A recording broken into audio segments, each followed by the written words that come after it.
Baiklah, perkenalkan saya Elisa Fitriani, guru Panjaitan dengan NIM B1B1220050 dari Program Studi Ilmu Pemerintahan Fakultas Hukum. Halo rekan-rekan semua, kali ini di video saya akan membahas mengenai teori yang mempengaruhi sistem pemerintahan negara.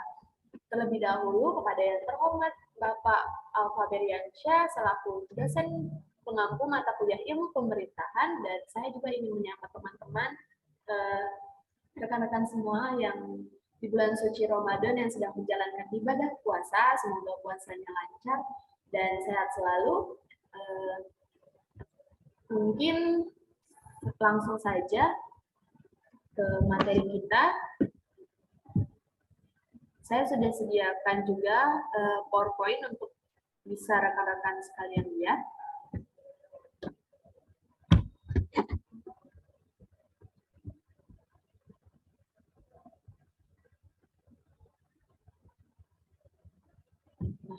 Ini dia.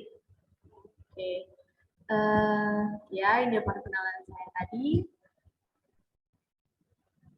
Semoga teman-teman di situasi sekarang semoga apa yang saya sampaikan nanti bisa bermanfaat ke depannya dan juga bisa menambah wawasan kita, terutama mengenai teori yang mempengaruhi sistem pemerintahan negara ini. Nah, rekan-rekan semua, sebelumnya, di video saya sebelumnya, kalau teman-teman ada yang belum lihat, boleh mampir dulu ke YouTube saya. Di situ saya sudah share mengenai sistem pemerintahan, itu seperti apa.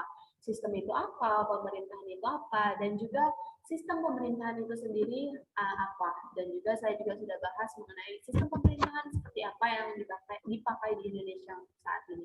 Nah, sekarang saya akan membahas teorinya, teori yang mempengaruhi sistem pemerintahan itu sendiri. Nah, di sini saya sudah mensaji ada 6 teori yang mempengaruhi sistem pemerintahan.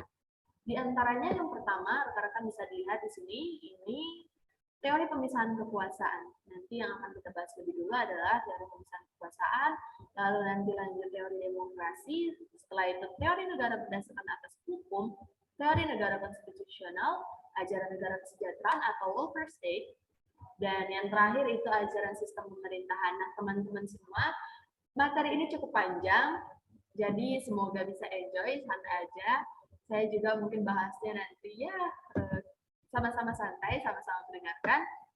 Sebelum lebih lanjut lagi, aku mau kasih tahu, silakan like and subscribe video ini. Dan aku akan menyapa kalian, dan kalian bisa menyapa balik aku dengan klik tombol like. Oke, langsung aja. Rekan-rekan semua, apa yang melatar belakangi adanya teori-teori sistem pemerintah yang mempengaruhi sistem pemerintah ini? Latar belakang ini karena setiap negara melakukan berbagai upaya agar tercipta stabilitas pemerintahan di negaranya. Di antara langkah pentingnya adalah dengan melakukan berbagai reformasi konstitusi terkait sistem pemerintahan yang terjadi di berbagai negara, memperlihatkan fenomena terjadinya saling kontribusi antar sistem pemerintahan. Itu latar belakang singkat karena poinnya nanti sangat banyak, jadi tanpa waktu yang lama langsung saja kita masuk ke materi yang pertama. Nah, di sini saya sudah, ini sejarah terbentuknya teori pemisahan kekuasaan, di mana teori pemisahan kekuasaan ini dikembangkan oleh John Locke dan Montesquieu. Dan ini muncul sekitar abad ke-17. Demikian juga dengan munculnya teori dan hukum konstitusi yang baru berkembang sekitar abad ke-18, rekan-rekan semua. Walaupun sebelumnya pada masa Yunani kuno, konstitusi telah banyak dibicarakan. Memang pada saat itu konstitusi itu sudah banyak dibicarakan, namun dalam implementasinya itu belum sama sekali terwujud, rekan-rekan semua, di abad ke-18. Nah, sedangkan Islam telah mengenal adanya pemisahan kekuasaan dan konstitusi itu, yaitu pada masa pemerintahan Rasulullah SAW di negara Madinah, dan konstitusi Madinah yaitu pada abad ke-7, rekan-rekan semua. Jadi ini cukup jauh ya, rentan waktunya ini cukup jauh. Dan mohon koreksi, mohon maaf sebelumnya, ini ada sedikit typo, mohon dimaafkan. Madinah maksud saya ini Madinah ya rekan-rekan semua. Oke, lanjut. Nah, sebenarnya apa sih tujuan adanya teori pemisahan kekuasaan? Karena semua yang dibentuk itu harus memiliki tujuan dan manfaatnya. Nah, di sini ada saya ringkas. Teori pemisahan kekuasaan bertujuan untuk menciptakan keseimbangan kekuasaan di antara cabang-cabang pemerintahan. Nah, teori pemisahan kekuasaan ini kan adalah sebuah konsep dalam ilmu politik dan hukum konstitusional yang menyatakan bahwa kekuasaan dalam suatu negara harus dibagi menjadi 3 cabang. Seperti yang sudah kita ketahui bahwa cabang-cabang ini adalah lembaga legislatif, lembaga eksekutif, dan lembaga yudikatif. Nah, untuk apa tujuan pemisahan ini dilakukan? Ini supaya mencegah terjadinya penyalahgunaan kekuasaan pada suatu cabang lembaga tersebut. Nah, supaya apa? Supaya ini tetap terjalin keseimbangan di antara lembaga-lembaga yang bekerja tersebut. Tidak ini pemisahan kekuasaan ini supaya diharapkan supaya tidak ada satu cabang pun, tidak ada satu cabang pemerintahan yang memiliki kekuasaan absolut terhadap semua, sehingga mencegah terjadinya penyalahgunaan tersebut. Lalu kalau rekan-rekan semua, saya yakin bahwa nama-nama 2 orang yang saya share ini pasti sudah tidak asing lagi. Ini yang pertama adalah John Locke dan Montesquieu. Dua tokoh ini adalah tokoh yang sangat-sangat fenomenal dalam sejarah pembagian kekuasaan ini, teman-teman. Nah, yang pertama itu adalah John Locke. John Locke ini membagi kekuasaan itu dalam 3 bentuk, yaitu yang seperti saya sebutkan tadi, legislatif, eksekutif, dan federatif, dan semuanya memiliki perannya masing-masing. Legislatif ini bertugas untuk membuat peraturan perundang-undangan, sedangkan eksekutif ini yang melaksanakan undang-undang tersebut, sedangkan federatif tugasnya meliputi segala tindakan untuk menjaga keamanan negara dengan hubungan dengan negara lain, rekan-rekan semua. Sedangkan dari tokoh Montesquieu, ini kekuasaan legislatif ini sama, dia untuk membuat undang-undang, sedangkan eksekutif ini untuk menyelenggarakan undang-undang tersebut. Nah, federatif ini mengadili perundang-undangan supaya apa? Supaya ini seperti supaya tidak ada apa ya? Pelanggaran yang dilakukan oleh lembaga legislatif maupun yudikatif. Maka itu federatif memiliki tugas yang sangat besar, yaitu untuk mengadili. Oke, kita lanjut. Nah, rekan-rekan semua, rasanya apapun itu, apapun yang mau kita bentuk, bahkan yang mau kita bentuk itu untuk mencari supaya tidak terjadi pertentangan ataupun tidak terjadi konflik, namun hal tersebut sangat sulit untuk kita ciptakan. Begitu juga ketika pemisahan kekuasaan ini ingin diimplementasikan di kehidupan sebelum. Nah, konflik yang terjadi akibat pemisahan kekuasaan ini dapat bervariasi, rekan-rekan semua, tergantung pada situasi dan konteks politik yang ada di masing-masing negara. Jadi, untuk itu 3 poin ini yang sudah saya sajikan ini adalah konflik-konflik yang dalam lingkup besar, yaitu konflik antara eksekutif dan legislatif. Nah, bagaimana sih konflik ini terjadi? Konflik ini terjadi di mana situasi di mana kepala eksekutif, misalnya presiden atau perdana menteri, dan anggota legislatif, misalnya parlemen atau Dewan Perwakilan Rakyat, ini memiliki kepentingan dan pandangan yang berbeda satu sama lain. Nah, dalam apa? Mereka memiliki pandangan berbeda ini dalam menentukan suatu kebijakan. Maka dari itu, kalau ini tidak diselesaikan, maka akan menyebabkan suatu konflik yang sangat sulit untuk diselesaikan. Nah, hal ini bisa terjadi jika masing-masing cabang kekuasaan ingin mengambil alih dalam proses pembuatan kebijaksanaan dalam pelaksanaannya. Maka dari itu, kalau artinya begini, kalau dua-duanya sama-sama egois, ini kan tidak bisa dipersatukan ya. Nah, maka dari itu, teori pemisahan kekuasaan ini sangat-sangat bertujuan untuk menyeimbangi supaya tidak adanya bentrokan satu sama lain. Nah, yang kedua, ini konflik antar eksekutif dan yudikatif rekan-rekan semua. Nah, tidak berbeda jauh. Misalnya begini, ketika kepala eksekutif atau pemerintahan mencoba membatasi independensi kekuasaan atau mempengaruhi putusan hakim, maka hal ini bisa menimbulkan konflik yang sangat serius pada cabang kekuasaan. Ini artinya mereka sama-sama ingin saling memperebutkan kekuasaan mereka. Nah, bagaimana jika itu terjadi? Maka itu sangat-sangat akan sulit rekan-rekan semua. Nah, yang ketiga yang akan saya bahas yaitu konflik antara legislatif dan yudikatif. Nah, di sini bisa terjadi karena parlemen mencoba untuk mengurangi independensinya. Independensi siapa? Nah, si legislatif ingin mengurangi independensinya si yudikatif. Nah, si legislatif ini ingin membuat kebijakan sendiri atau undang-undang untuk membatasi kewenangan hakim. Nah, hal ini bisa terjadi jika anggota parlemen merasa bahwa keputusan hakim itu tidak memihak mereka ataupun memihak kepentingan rakyat atau masyarakat, rekan-rekan semua.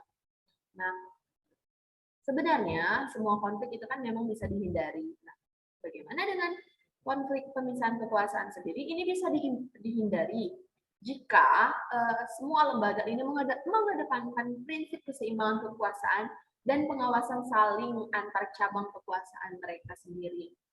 Oke, cukup panjang rekan-rekan semua, tapi ini sangat sangat baik sekali karena ya kita harus mengetahui kenapa sekarang kita sudah memakai, kenapa eksekutif, legislatif, dan yudikatif ini harus dipisah, kenapa mereka harus saling berkaitan. Jadi ini sangat menarik banget materinya rekan-rekan semua. Nah, ini sudah ada foto-foto. Sebenarnya ini foto-foto kalian. Karena memang mereka kan bisa dibilang lahir sebelum abad kesekian, rekan-rekan semua. Nah, di sini saya akan membahas yang pertama, tokoh-tokoh yang sangat terlibat dalam sejarahnya, sejarah pemisahan kekuasaan ini. Yang pertama adalah Montesquieu. Nah, Montesquieu ini adalah seorang filsuf dari Prancis, rekan-rekan semua. Nah, dia memperkenalkan konsep pemisahan kekuasaan dalam bukunya The Spirit of Laws. Kalau rekan-rekan semua punya bukunya, boleh dong saya pinjam yang membaca. Nah, ini dikeluarkannya pada tahun 1748. Nah, menurut Montesquieu, kekuasaan ini harus dibagi menjadi 3 cabang, eksekutif, legislatif, dan yudikatif, agar terjadinya keseimbangan dan tidak terjadi penyalahgunaan kekuasaan. Sedangkan dari John Locke sendiri, John Locke ini filsuf Inggris ya rekan-rekan semua, dia menyatakan bahwa kekuasaan pemerintah harus dibatasi dengan hukum dan hak asasi manusia. Sekali prinsip-prinsip bapak-bapak yang ini rekan-rekan semua. Nah, yang ketiga ada James Madison. James Madison ini adalah penulis konstitusi Amerika. Nah, ia memperkenalkan sistem check and balance. Mungkin rekan-rekan semua tidak asing lagi ya dengan istilah check and balance. Nah, ini dicetus oleh James Madison. Nah, James Madison ini juga setuju bahwa cabang itu harus dibagi menjadi 3, yaitu eksekutif, legislatif, dan yudikatif. Yang keempat ada Jean Jacques Rousseau. Dia adalah seorang filsuf dari Swiss. Nah, Jean ini memperkenalkan konsep kedaulatan rakyat dalam bukunya. Nama bukunya itu The Social Contract. Ya, kalau teman-teman punya lagi, boleh dong kontak saya karena di bawah link ini saya sudah menyertakan kontak saya yang bisa dihubungi dan teman-teman juga bisa mengunjungi blogger saya. Sudah ada juga linknya di bawah ini nanti saya sediakan. Nah, yang terakhir itu Thomas Jefferson. Thomas Jefferson ini adalah penulis Deklarasi Kemerdekaan Amerika Serikat. Nah, dia mendukung konsep check and balance seperti yang telah diciptakan oleh James Madison, di mana lebih ditekankannya pada kepentingan hak asasi manusia dalam sistem pemerintahan. Baik, kita lanjut. Yang kedua adalah teori demokrasi. Nah, teori demokrasi. Mari kita kilas balik, karena teori demokrasi ini sudah ada sejak zaman Yunani kuno, di mana kota-kota seperti Athena dan Sparta telah menerapkan sistem pemerintahan yang didasarkan pada kedaulatan rakyat. Selama berabad-abad berikutnya, konsep demokrasi berkembang dan berubah. Seperti contohnya di Inggris, Magna Carta pada tahun 1215 menegaskan bahwa raja harus mengikuti aturan hukum yang sama dengan rakyatnya. Lalu kalau kita lihat pada abad ke-18 ini di Amerika Serikat, gagasan demokrasi ini mulai berkembang semua. Sedangkan pada abad ke-20 ini demokrasi menjadi ideologi yang memang sangat populer di seluruh dunia. Nah, dalam era modern, teori demokrasi ini terus berkembang dan diuji dalam situasi politik dan sosial yang berbeda-beda rekan-rekan semua. Tentunya, apakah teori demokrasi ini cocok untuk dikembangkan di negara Indonesia misalnya atau di Amerika? Ini perlunya diuji dalam situasi politik masing-masing negara. Beberapa perkembangan terbaru dalam teori demokrasi meliputi demokrasi partisipatif, deliberatif, dan digital. Namun, meskipun demokrasi masih dianggap sebagai bentuk pemerintahan yang paling baik, tetapi ada perdebatan tentang bagaimana cara terbaik untuk menerapkan teori demokrasi. Karena semuanya itu memang rekan-rekan semua, masih banyak yang ingin dipertanyakan dari teori-teori tersebut. Oke, sekarang kita ke tujuan.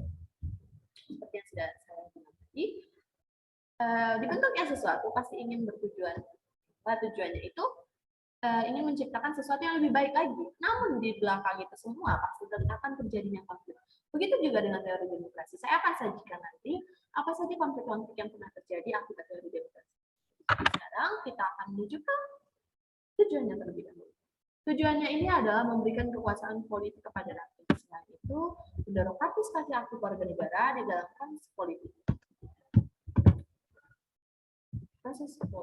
Dan pengambilan keputusan juga untuk melindungi hak asasi manusia dan lain-lain. Nah,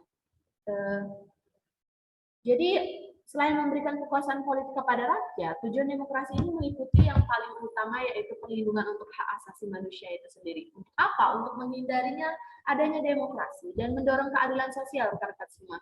Sistem demokrasi juga diharapkan dapat mengurangi yang pertama kemiskinan, yang kedua korupsi, dan meningkatkan kesejahteraan masyarakat secara keseluruhan. Dan saya setuju sih teori demokrasi ini sudah sangat berkembang di era modern sekarang karena tujuannya itu adalah untuk kesejahteraan masyarakat. Seperti yang sudah saya bilang tadi, bahwa semua hal yang sudah diciptakan untuk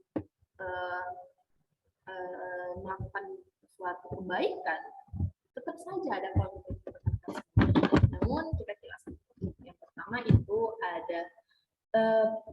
ada kontroversi di banyak negara karena ada banyak kepentingan dan nilai yang berbeda di dalam masyarakat yang dapat mempengaruhi cara demokrasi itu tersendiri yang ingin diimplementasikan. Apa saja konflik itu? Yang pertama yaitu konflik politik. Ini sudah tidak asing lagi ya rekan-rekan semua, bahkan setiap hari seperti ada saja konflik politik yang terjadi. Contohnya itu pemilihan umum. Seringkali pemilihan umum ini memicu konflik antara partai politik dan kandidat yang bersaing untuk memperebutkan kekuasaan. Nah, pemilihan yang kadang dipandang tidak adil ini dan kadang dipandang juga manipulatif, ini dapat memicu protes dan kerusuhan oleh pendukung kandidat yang merasa mereka dirugikan. Yang kedua, konflik antar kelompok. Konflik antar kelompok ini bagaimana? Karena demokrasi ini sering kali melibatkan kompetisi politik rekan-rekan semua, dan itu sangat sengit, maka dari itu kelompok-kelompok yang berbeda seperti kelompok etnis, agama, dan sosial dan lainnya, hal ini dapat memicu ketegangan antara satu sama lain rekan-rekan semua. Nah, yang ketiga, ada konflik hak asasi manusia. Nah, ini menarik sekali ya rekan-rekan semua, karena hak asasi manusia itu adalah hak yang harus kita junjung tinggi, hak yang harus kita jaga. Maka dari itu, adanya perlindungan hak asasi manusia. Nah, konflik apa yang terjadi dalam teori demokrasi tersebut? Nah, demokrasi seringkali memicu konflik tentang hak asasi manusia, seperti hak atas kebebasan berbicara dan berkumpul. Nah, beberapa pemerintahan yang otoriter dapat mencoba untuk menekankan hak ini. Dan konflik sering terjadi karena antar pemerintah dan masyarakatnya ini sama-sama menuntut hak mereka rekan-rekan. Lalu ada konflik kepentingan. Konflik kepentingan ini seperti apa? Demokrasi ini seringkali melibatkan pertarungan antara kepentingan bisnis dan lingkungan. Nah, antara kepentingan individu dan masyarakat, antara bisnis dan lingkungan, lalu dan masih banyak lagi. Hal inilah yang memicu ketegangan antara masyarakat dan pemerintahan rekan-rekan.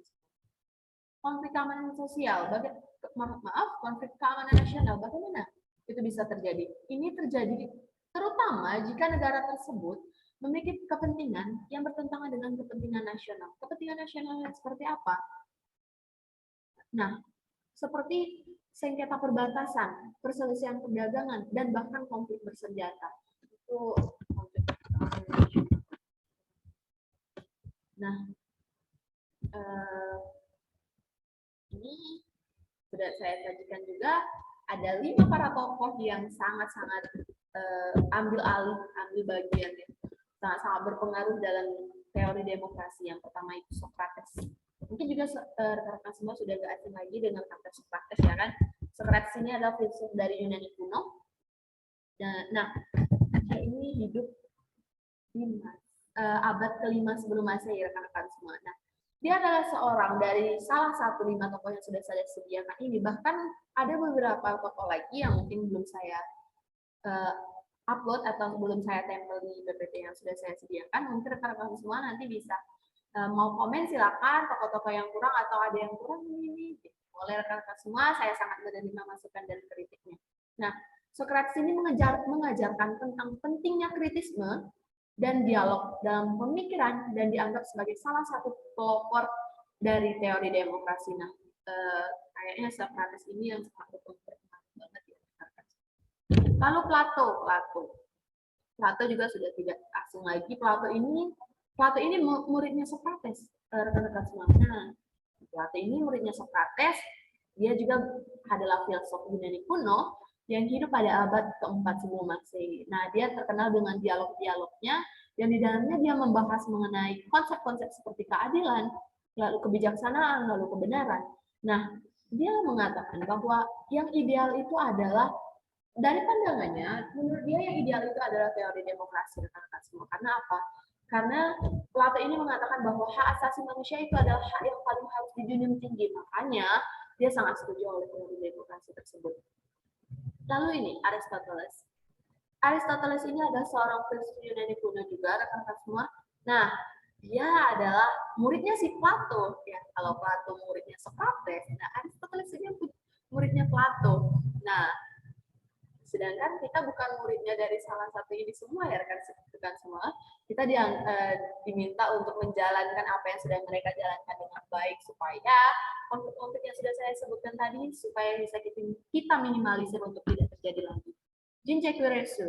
Nah, Jinji Kuresu ini adalah filsuf dari Sud, rekan-rekan semua. Dia dalam bukunya The Social Contract seperti yang sudah saya sebutkan tadi, dia adalah pemikir awal dalam memperjuangkan konsep demokrasi ini, rekan. Nah, yang terakhir itu ada Abraham Lincoln. Abraham Lincoln ini rekan-rekan semua pasti sudah tahu, dia adalah Presiden Amerika Serikat terbaik yang ke-16. Nah, salah satu presiden terbaik karena apa? Karena Abraham Lincoln ini dia memperjuangkan konsep demokrasi dan persamaan hak asasi manusia bagi semua warganya, terutama dalam konteks perang saudara Amerika. Jadi, tidak ada satupun dari 5 tokoh yang sudah saya sediakan ini, tidak ada satupun yang hanya menumpang nama istilahnya rekan-rekan semua.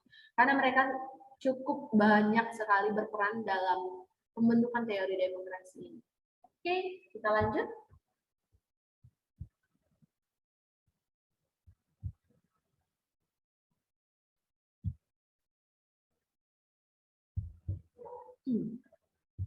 Oke, rekan-rekan semua, kita lanjut ke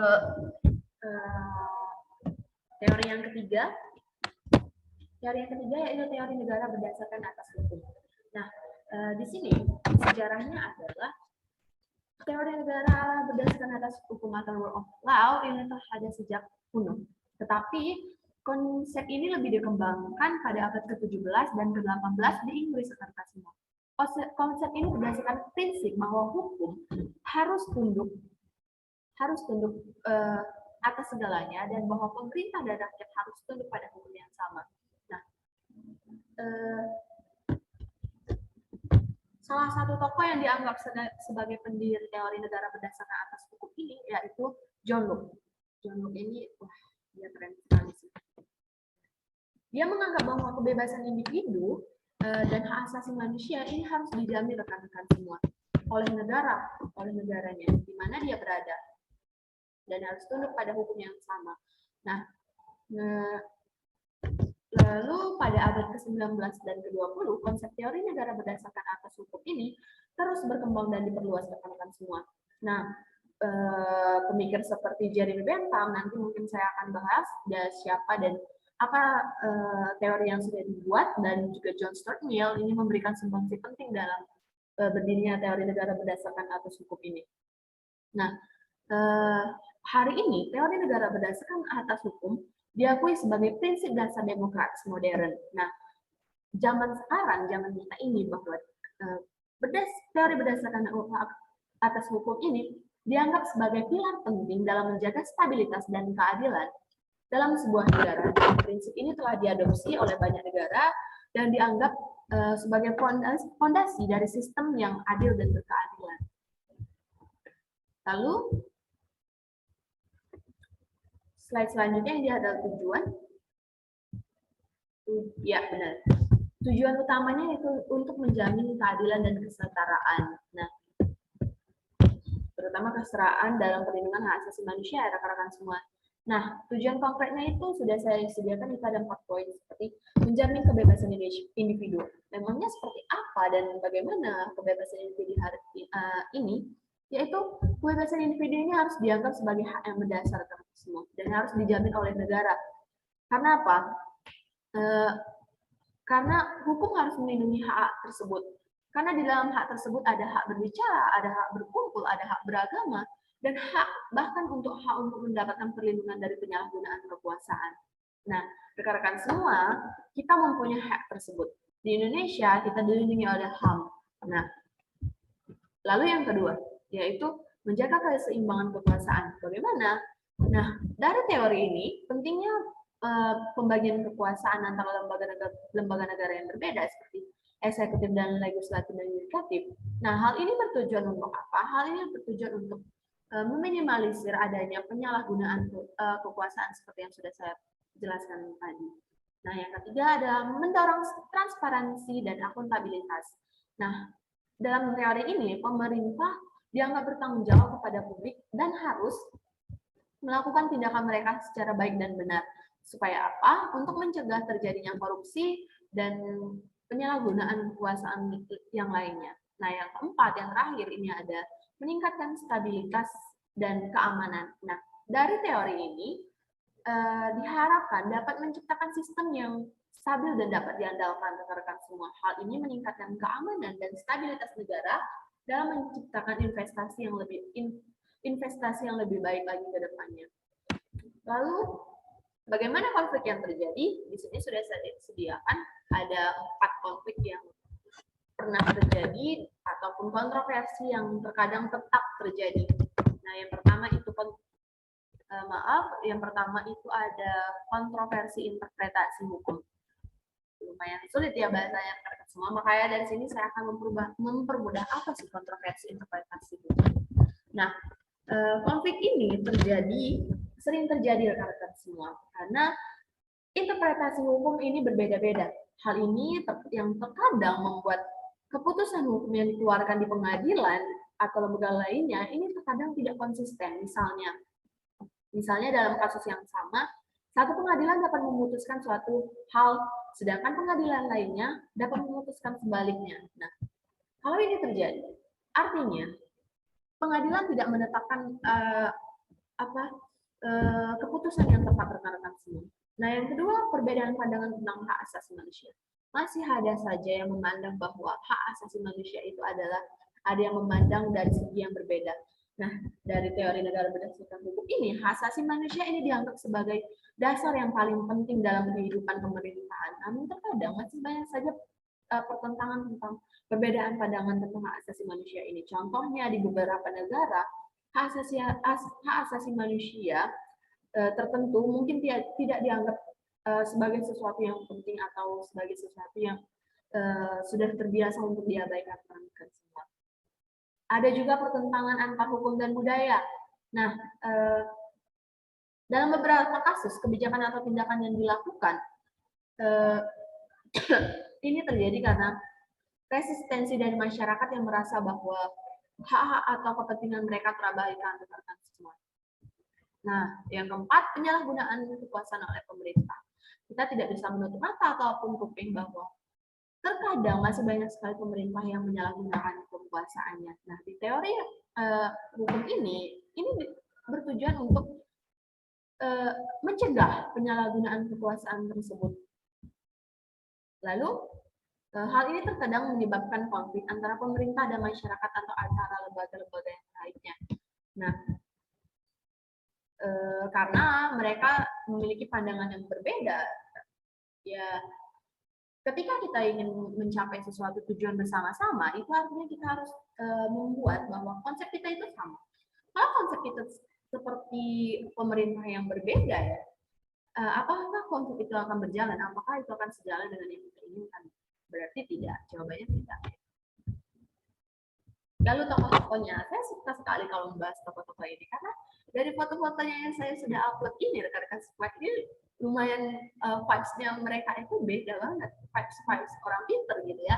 Nah, yang pertama itu ada Immanuel Kant. Immanuel Kant ini adalah seorang filsuf dari Jerman, yang beliau menekankan pentingnya hukum dan moralitas dalam masyarakat. Bagus sekali. Lalu yang kedua ini Jeremy Bentham. Jeremy Bentham ini seorang filsuf dari Inggris ya.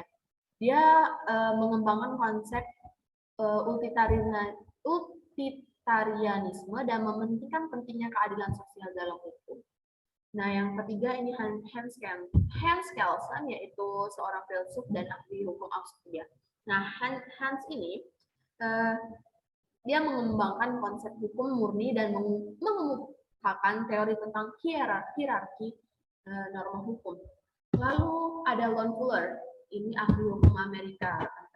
Nah, Lon Fuller ini dia mengembangkan konsep hukum yang adil dan menekankan pentingnya kepercayaan publik dalam sistem hukum. Dan yang terakhir ada Ronald Dworkin. Ronald Dworkin ini adalah ahli hukum Amerika, rekan-rekan semua. Nah, dia mengembangkan konsep keadilan serta kesetaraan dalam pentingnya interpretasi yang benar dalam sistem hukum itu sendiri. Lalu kita lanjut, ini mungkin materi yang keempat, ini adalah materi yang keempat, yaitu teori negara konstitusional. Nah, konstitusional, ini juga sudah tidak asing lagi.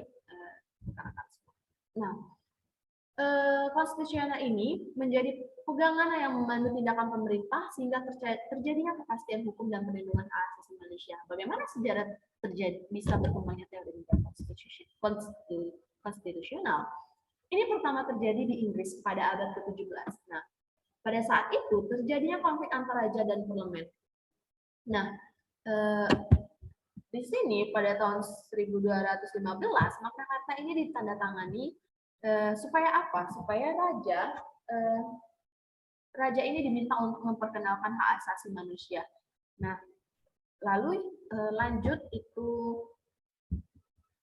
Nah, konsep negara konstitusional ini menjadi dasar pembentukan Amerika Serikat, rekan-rekan semua. Karena pada tahun 1787, Konstitusi Amerika Serikat ini ditandatangani yang mengatur pembagian kekuasaan antara pemerintah federal dan pemerintah bagian, serta menjamin hak-hak individunya, rekan-rekan semua. Lalu setelah Revolusi Prancis pada tahun 1789, jadi Revolusi Prancis ini terjadi pada tahun 1789, di mana Prancis ini memperkenalkan konstitusi baru yang mengatur pembagian kekuasaan dan hak asasi manusia. Lalu kekalahan Jerman dalam Perang Dunia I. Nah, kekalahan Jerman ini baru diperkenalkan, teori konstitusional ini baru diperkenalkan pada tahun 1919 yang menegaskan bahwa prinsip-prinsip negara konstitusional. Mereka menegaskan bahwa prinsip-prinsip. Nah, selanjutnya ini ada abad ke-20 dalam konteks global. Nah, dalam konteks global ini teori konstitusional ini menjadi standar global untuk pemerintah yang baik dan baik juga untuk hak asasi manusia rekan semua. Sampai saat ini hampir semua negara memiliki konstitusi atau undang-undang untuk membatasi kekuasaan pemerintah yang mereka jalankan. Lalu kita lanjut ke tujuan. Tujuan dari teori negara konstitusional atau konstitusionalisme bertujuan untuk menjamin bahwa negara dan pemerintahannya beroperasi dalam kerangka hukum yang jelas dan transparan, serta menghormati hak asasi manusia. Dengan berdasarkan 7 kunci dari teori negara konstitusional, dapat mempromosikan keamanan, keadilan, dan kesejahteraan bagi seluruh warganya. Nah, apa tujuh kunci tersebut? Mungkin rekan-rekan bisa mendengar, karena emang tidak saya share di sini, yaitu yang pertama itu memastikan kebebasan individu dan mencegah penyalahgunaan wewenang. Yang kedua itu membuat pemerintahan yang lebih baik, yang lebih terbuka dan akuntabel. Lalu menjamin kesetaraan di bawah hukum dan perlindungan hak asasi manusia. Lalu mendorong partisipasi aktif masyarakatnya. Lalu menjaga keseimbangan antara lembaga legislatif, eksekutif, dan yudikatif. Nah, yang terakhir adalah meningkatkan stabilitas politik dan menjaga negara dari krisis politik itu sendiri, rekan-rekan semua. Lalu konflik apa yang pernah terjadi ataupun konflik yang sangat terjadi karena adanya teori ini, itu sudah saya sajikan di dalam 4 poin ini, rekan-rekan semua. Yaitu konflik antara kekuasaan eksekutif dan yudikatif, sama seperti pada konflik pembagian kekuasaan tadi, bahwa ini terjadi dalam banyak negara karena adanya kontroversi. Saya ambil contoh, yaitu misalnya di Amerika Serikat. Ini terdapat kontroversi terkait pengaturan kekuasaan eksekutif dalam konteks keamanan nasional dan keterlibatan hakim dalam menentukan batas-batas hak asasi manusia, rekan-rekan semua. Lalu ada konflik antara pemerintah dan oposisi. Nah, kita tahu bahwa oposisi itu adalah mereka adalah yang sering mengkritik pemerintah dan mencoba membatasi kekuasaannya dan memastikan pemerintah tidak menyalahgunakan kekuasaan mereka. Nah, konflik semacam ini bisa menjadi konflik yang serius, terutama jika ada kecurangan dalam pemilu ataupun tindak represif dari pemerintah terhadap oposisi, rekan-rekan semua. Lalu yang ketiga adalah konflik antar hak individu dan kepentingan publik. Nah, ini sudah sangat jelas ya, bahwa konstitusional ini kan adalah menjaga hak asasi manusia. Nah, namun terkadang kepentingan publik dapat bertentangan dengan kepentingan individu. Rekan-rekan pasti setuju bahwa kepentingan publik terkadang ini bertentangan dengan kepentingan kita sendiri. Nah, misalnya dalam konteks penanganan pandemi, di mana terdapat konflik antara hak individu dan kepentingan publik dalam mengontrol penyebaran penyakit tersebut. Nah, ini rekan-rekan semua, bahwa adanya pertentangan antara hak kita dan kepentingan publik. Yang terakhir ada konflik antara hak asasi manusia dan keamanan nasional. Nah, beberapa negara membatasi hak individu dalam upaya melindungi keamanan nasional. Menurut mereka, jika kita dibatasi, maka negara mereka aman. Nah, terutama setelah terjadinya serangan teroris atau ancaman lainnya. Lanjut lagi. Nah, ini adalah para tokoh. Saya sangat suka sekali kalau melihat mereka semua. Seperti yang saya bilang tadi, vibes-nya yang beda banget. Nah, yang pertama ada James Madison. James Madison ini adalah penulis konstitusi Amerika yang sudah saya sebutkan tadi. Lalu ada Thomas Paine. Nah, Thomas Paine ini adalah seorang filsuf dari Amerika, rekan-rekan semua. Dia menulis Common Sense dan Rights of Man dan memperkenalkan konsep demokrasi langsung dan hak-hak individu yang melindungi kebebasan individu dari pemerintah.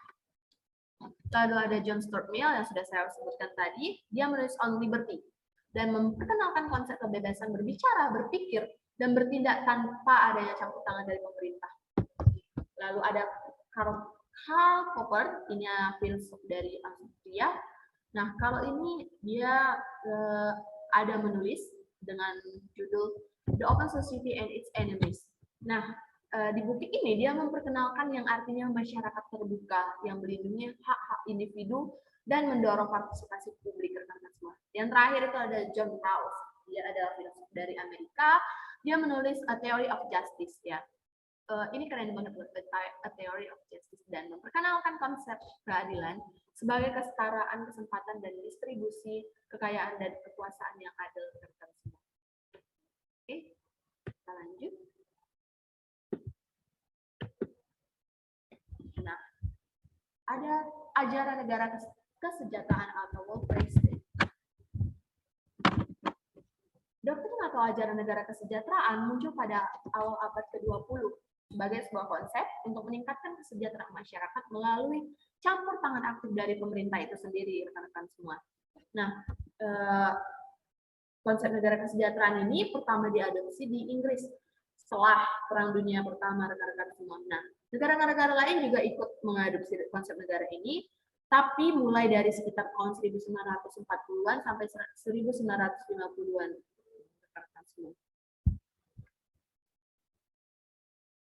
Nah, namun konsep negara kesejahteraan ini setelah diuji pada tahun 1970 sampai 1980-an, ketika negara-negara yang mengimplementasikan ajaran ini mengalami masalah ekonomi dan keuangan yang signifikan, maka sejak saat itu negara kesejahteraan telah mengalami perubahan yang sangat signifikan rekan-rekan semua dan terus beradaptasi dengan tantangan perubahan sosial dan ekonomi yang terus berkembang di dunia ini. Lalu tujuannya? Nah, ini bertujuan untuk meningkatkan kesejahteraan dan keadilan sosial bagi seluruh masyarakat melalui campur tangan aktif dari masyarakat. Bagaimana campur tangan aktif dari masyarakat itu sendiri, rekan-rekan semua? Ini bisa saja dengan yang pertama, yaitu memberikan akses layanan kesehatan dan pendidikan yang berkualitas untuk masyarakatnya. Lalu menyediakan perlindungan sosial untuk tunjangan seperti pengangguran, tunjangan anak, lalu lansia. Inilah yang diberikan. Inilah campur tangan aktif dari pemerintah itu. Lalu seperti apa lagi? Contohnya seperti mengurangi kemiskinan dan kesenjangan sosial melalui redistribusi kekayaan dan pemerataan ulang. Lalu apa lagi? Lalu ada meningkatkan kualitas hidup dan melindungi kesejahteraan masyarakatnya. Lalu ada juga mendorong pertumbuhan ekonomi yang berkelanjutan dan stabil, rekan-rekan semua. Itu adalah campur tangan aktif dari pemerintah itu sendiri. Dan semua campur tangan aktif dari pemerintah itu sendiri itu diharapkan sampai saat ini harus berjalan dengan baik. Lalu nih beberapa tujuannya seperti memberikan akses, layanan, dan sebagainya. Konflik yang terjadi seperti apa? Nah, karena ikut sertanya campur tangan dari pemerintah, terkadang inilah yang akan menimbulkan konflik seperti apa? Contohnya seperti antar kaum liberal dan sosialis. Nah, kaum liberal ini kan terkesan dia cenderung menentang campur tangan pemerintah dalam mengatur ekonomi. Nah, sedangkan sosialis ini dia menginginkan pemerintah terlibat dalam layanan sosial seperti itu, rekan-rekan semua. Yang kedua, konflik antar kelompok berpenghasilan tinggi dan rendah. Nah, ini mungkin sudah tergambar ya di benak rekan-rekan sekalian. Kenapa yang berpenghasilan tinggi itu selalu saja memiliki pertentangan dengan yang berpenghasilan rendah. Nah, ini di mana ketika yang berpenghasilan besar, mereka harus membayar, mereka merasa tidak adil jika mereka harus membayar pajak yang lebih tinggi untuk mendukung suatu program. Tetapi mereka merasa tidak adil karena program tersebut juga diberikan kepada si yang berpenghasilan rendah, rekan-rekan semua. Nah, konflik antar partai politik ini mungkin juga sudah tidak asing lagi ya, bahwa konflik ajaran kesejahteraan ini sering menimbulkan kontroversi seperti partai politik yang memiliki pandangan yang berbeda, lalu dalam hal apa? Dalam hal mempromosikan kesejahteraan dan lain-lain. Nah, yang terakhir ada konflik antar negara dan pasar. Ini maksudnya apa? Implementasi ajaran negara kesejahteraan juga dapat menimbulkan konflik dengan pasar atau sektor swasta. Nah, beberapa penguasa ini mungkin mereka tidak suka bila adanya campur tangan pemerintah dalam ekonomi dan dapat mengganggu bisnis mereka dan juga inisiatif pasar. Ini tokoh-tokohnya, ya ada Dmitry Schwab.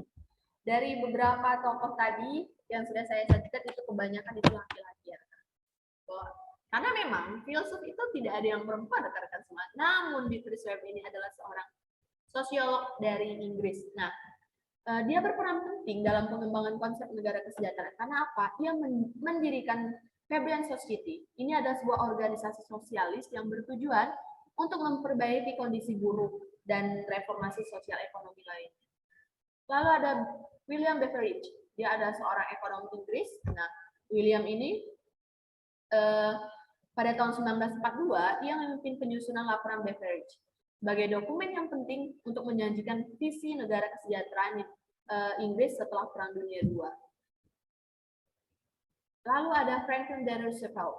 Nah, Franklin ini adalah Presiden Amerika Serikat yang memimpin negara tersebut melalui depresi besar dan memperkenalkan program-program kesejahteraan seperti Social Security Act, the National Labor Relations Act. Lalu ada John Maynard Keynes. Nah, dia adalah seorang ekonom Inggris. Ini mungkin mereka saling kenal ya sama William Beveridge ini. Lalu dia menekankan bahwa pentingnya intervensi pemerintah dalam mengatasi masalah ekonomi, yaitu jelas. Yang terakhir ada Tommy Douglas. Dia adalah seorang politikus dari Kanada. Ya, Tommy ini menjadi tokoh sentral dalam pengembangan sistem kesehatan nasional di Kanada. Masuklah kita ke materi terakhir, kan. Nah, yang terakhir apa? Yang terakhir ini ajaran sistem pemerintah.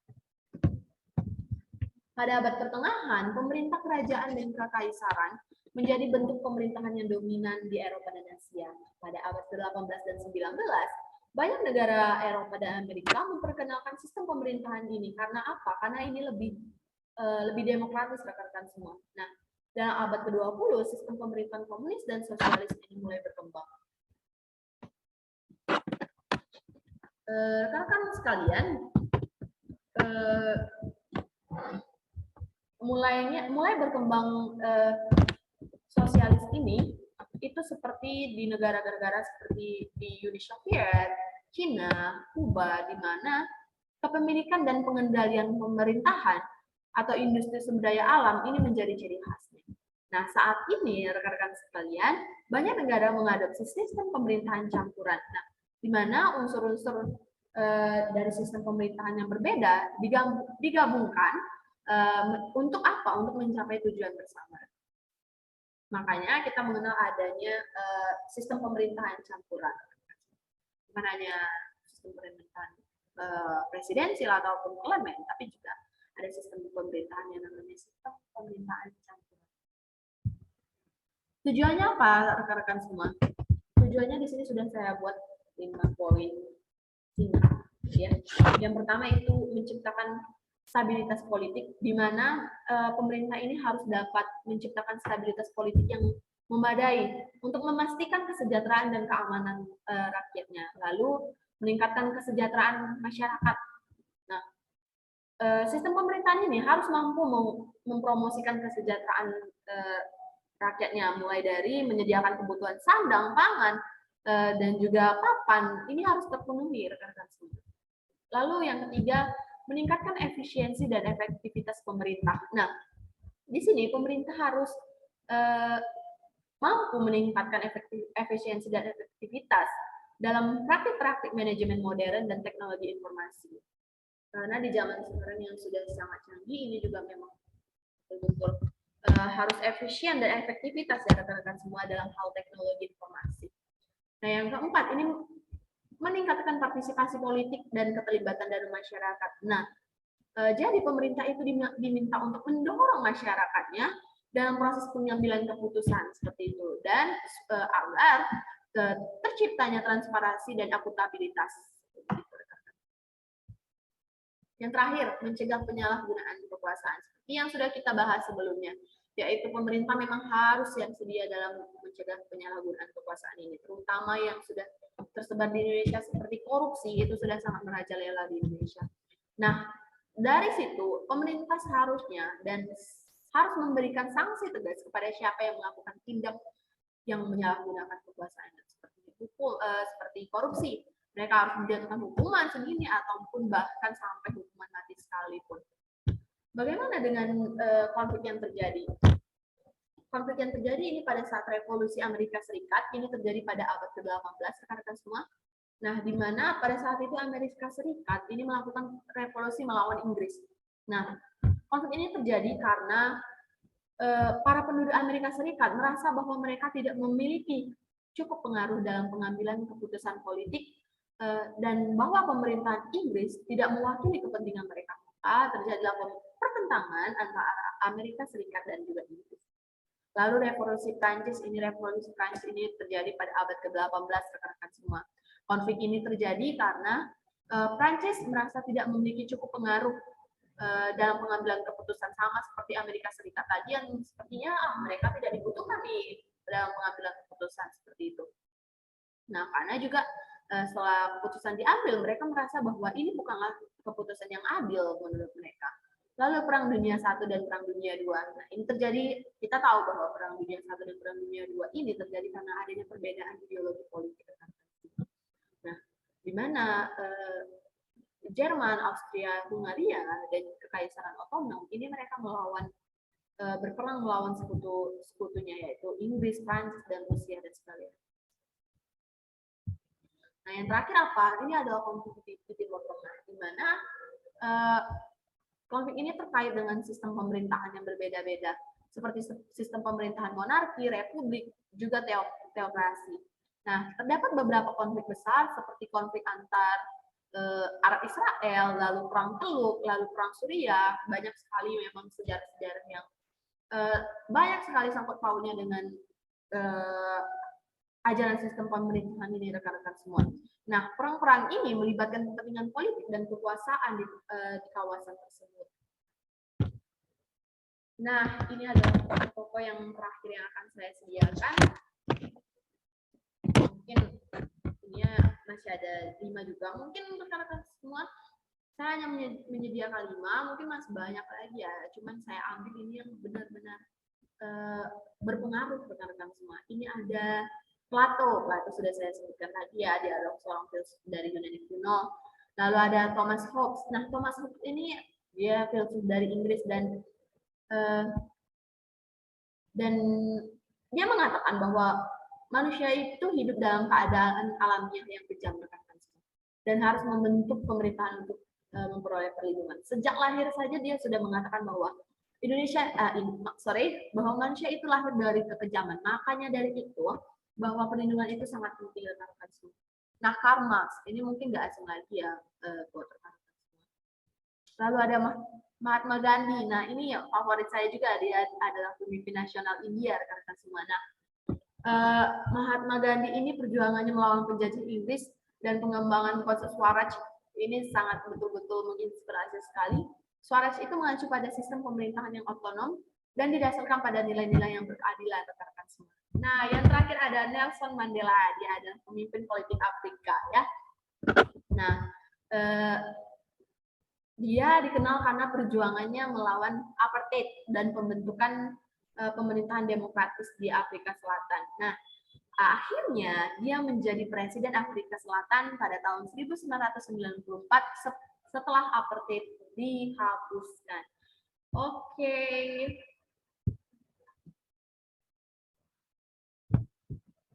Oke, rekan-rekan semua, terima kasih. Mungkin cukup panjang dan tapi asik.